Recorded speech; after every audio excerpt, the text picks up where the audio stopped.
Thank you mga kaibon. Maraming salamat po. Welcome back sa YouTube channel natin mga kaibon. Kumusta po kayong lahat? For today's video, sasagot po tayo ng katanungan ng mga kaibon natin. Ito po yung unang tanong sa akin ng kaibon natin. Ang tanong, Sir God AM, ano po kaya ang dahilan? Yung pair ko po, kinukotkot yung nest box nila, halos masira na. At nilalaglag lang naman nila, hindi naman ginagawang nesting material. Salamat po. Mga kaibon, disclaimer lang po, ang isi-share ko dito ay base lamang po ito sa kaalaman ko at karanasan ko po sa pag-aalaga po ng mga ibon. Sa tanong sa atin ng kaibon natin, ano daw ba ang dahilan? Kinukutkot daw kasi ng pair niya yung nest box hanggang masira. Alam niyo mga kaibon, madalas ito mangyari kapag ang nest box natin nasa loob ng cage. Alam niyo mga kaibon, ako rin po, ang nest box po ng mga alaga ko po, lahat po yan nasa loob. Pero sa tagal ko pong nag-alaga, hindi pa po ako naka-encounter ng ibon na ngangat-ngat ng nest box. Meron tayong mga pailan-ilan noon na naalagaan na nag-a-attempt na mag-ngat-ngat ng nest box nila. Pero ang ginagawa kasi natin, kapag po ang alaga natin nasa breeding stage na yan, madalas nilang gawin yan na mag-ngat-ngat ng nest box kapag nesting yung breeder natin, tapos wala tayong maibigay sa kanila na nesting material. Kaya po napaka-importante kapag po breeding stage na yung alaga po ninyo, bigyan nyo po ng nesting material para po meron silang gawin. Minsan kasi yung mga alaga natin, kahit po hindi pa nesting yung pares natin, may mga pagkakataon na boring. Minsan yan po ang pinagdidiskitahan. Alam nyo mga kaibon, ang ginagawa ko sa mga ganyan, yung mga nag-a-attempt na magngat-ngat ng nest box, kahit hindi pa yan nesting, binibigyan ko po yan ng sanga ng malunggay. Binibigyan ko po yan ng gulay palagi para po hindi maboring, para po meron silang pagkakaabalahan. Halimbawa, hindi pa nesting yung alaga po ninyo, bigyan nyo po ng kangkong kapag po napapansin ninyo na nag-a-attempt na magngat-ngat ng nest box, para po maibaling po ang atensyon doon sa pagkain ng gulay. Or kaya naman bigyan nyo po ng nesting material kahit hindi pa po nesting yan. Ang kukunin lang po niyan, ngangat-ngatin yan yung pinakang loob ng sanga ng malunggay. So kapag boring, yan talaga minsan ang nangyayari. Ang hirap pa naman yan kapag po naging hobby na yan, talagang kahit bigyan mo yan ng nesting, bigyan mo ng gulay, ang pagdidiskitahan yung nest box. So ako mga kaibon, halos lahat po ng alaga ko, ang nest box po niya nasa loob. Pero wala po tayong breeder na naging ganyan. Dahil kapag po boring, hindi pa naman sila nesting, palagi kasi tayo nagbibigay ng gulay. At yung attention nila doon nababalin.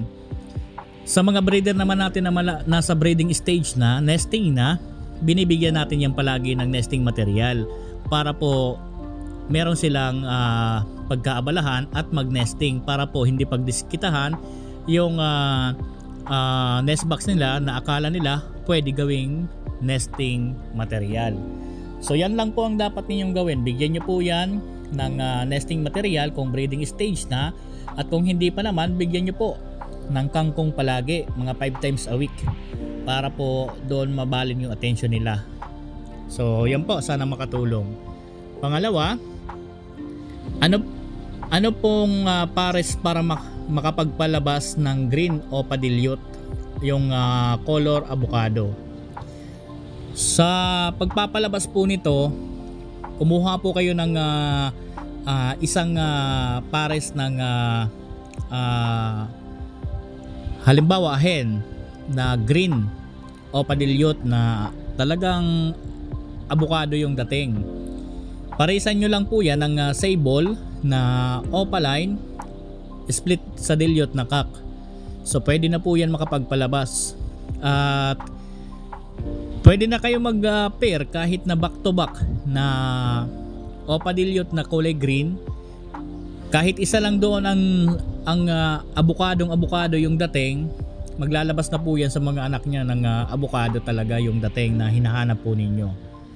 Pwede rin kayong magpares ng sable, talagang sable na sable quality na back to back opaline na green split dilute. Sa mga magiging anak niyan, lalabas po yan ng quality na kagaya ng hinahanap po ninyo. So yan po ang pangalawang tanong sa atin. Pangatlo, idol, good PM. Pag Lutino cock ang kapares, yellow bulls opa hen, ano po ang magiging mga inakay nila? Maglalabas po ba ng red eye? Maraming salamat po, idol. Saka normal po ba ang umabot ng 30 days bago mapisa ang mga itlog ng alaga ko? Basal pair po. So unahin natin dito sa Lutino cock tapos yellow bulls opa hen. Ano daw ang magiging ID ng inakay? Sa ganitong klase ng parisan na Lutino cock ang kapares Y bulls opaline na hen, pwede po ito maglabas ng Lutino. Kapag po hen, normal Lutino. Kapag po naglabas ng Lutino na cock, split opa po yun. Sa mga non-visual naman, pwede po ito maglabas ng yellow bulls. Kapag hen, normal po yun, split ino lang. Pag nagkak, split opa na yellow bulls, split din sa ino. So yan po ang magiging ID. So mag-a-add lang po ako rito ng konti dahil sayang po ang karga ng yellow bulls opa mo. Mas maganda siguro parisan mo po yung yellow bulls opa mo ng Lutino split opa na kak. Kahit ganyan lang, maglalabas na po yan ng Lutino opa, pwedeng kak, pwedeng hen. Lalabas na din po yan ng normal Lutino at lalabas na rin po yan ng Lutino split opa. Sa mga non-visual naman, pwede yan maglabas ng yellow bulls opaline, pwedeng kak, pwedeng hen, at yellow bulls normal hen at yellow bulls split opa. Lahat po ng non-visual split ino. So napakaganda po sana kapag kahit Lutino lang na split opa. So napakaganda na magiging kalabasan niyang Project Lutino opa. Ngayon dito tayo sa 30 days.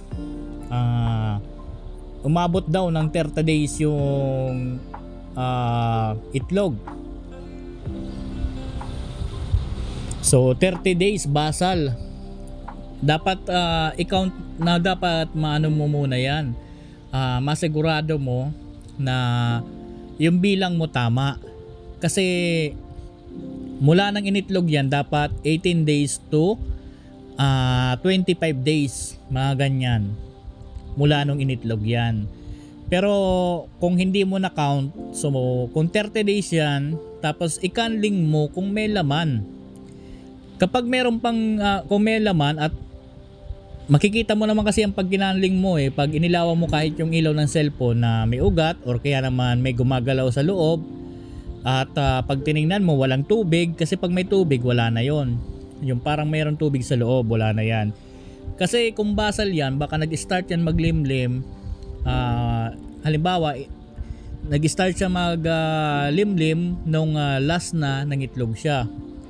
So pwedeng umabot po yan ng ganyan na 30 days or pataas. Kung hindi natin alam kasi, kung naisulat mo sana yung unang itlog, mas maganda. Pero magantay-antay lang muna kayo. Ang importante dyan, ikanling mo po yung itlog. Kapag merong ugat, nangangahulugan buhay pa yan. Naglilimlim pa talaga yung breeder. So hayaan nyo lang po. Baka hindi pa mapipisa yung una. Tapos yung mga ibang itlog, tingnan mo rin po kung okay pa ba. Kapag may tubig na kasi, pag inabot kasi yan kung natural lang na paglilimlim, pag inabot na yan, for example lumagpas na yan ng 25 days, pag kinanling mo yan, may tubig na po yan. Kapag sira na, may tubig na po yan sa loob at parang paklir na uli yung loob niyan. Pero kung madilim pa yung loob at walang tubig, hayaan nyo lang po at mapipisa at mapipisa rin po yan. So normal kasi sa mga basal na medyo late, kasi minsan talagang ganyan po ang nangyayari sa mga basal. Medyo late talaga yung pagpisa dahil medyo late din po yung pangingitlog niyan. Kaya mas maganda pag basal talaga, nililista kung kailan nagsimula mangitlog para mabilang mo doon sa pinakang simula hanggang doon sa dapat na due date ng itlog para mapisa, para mayroon tayong talagang pinagbabasehan kung sira na ba o hindi pa. Pero pinaka last option, yun nga, i-canling nyo po para makita natin ng maayos. So hanggang dito muna yung video natin sa mga kaibon natin na nagtanong. Sana po nasagot ko ng maayos. Maraming salamat po. Happy birthday po sa ating lahat. God bless po sa ating lahat mga kaibon. Thank you po.